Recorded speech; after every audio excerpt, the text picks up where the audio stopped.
কি করছিস? আমাকে বিয়ের জন্য মা একদম উঠে পড়ে লেগেছে। ঘটক কিছু ছবি আর বায়োডাটা দিয়েছে, ওগুলোই দেখছিলাম আর কি।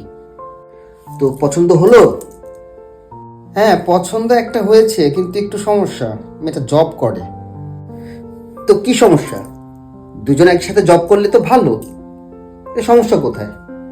সমস্যাটা তো এই জায়গায়, দুজন একসাথে জব করলে সংসার বাবা মাকে দেখবে কে?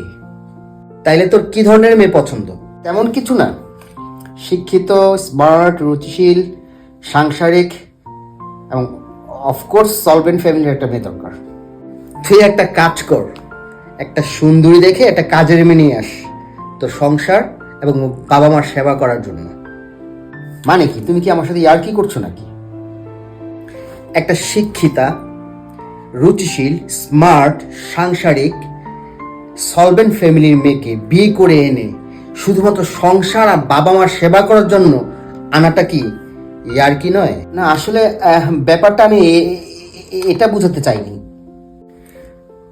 বিয়ে মানি গৃহবন্দী নয়, বিয়ে মানি রেসপেক্ট, বিয়ে মানি সমঝোতা, বিয়ে মানি দায়িত্বশীলতা।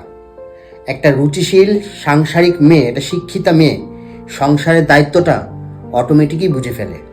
তবে সেই ক্ষেত্রে তোকে ভালোভাবে পার্টিসিপেট করতে হবে। জবটা বড় কোনো বিষয় না।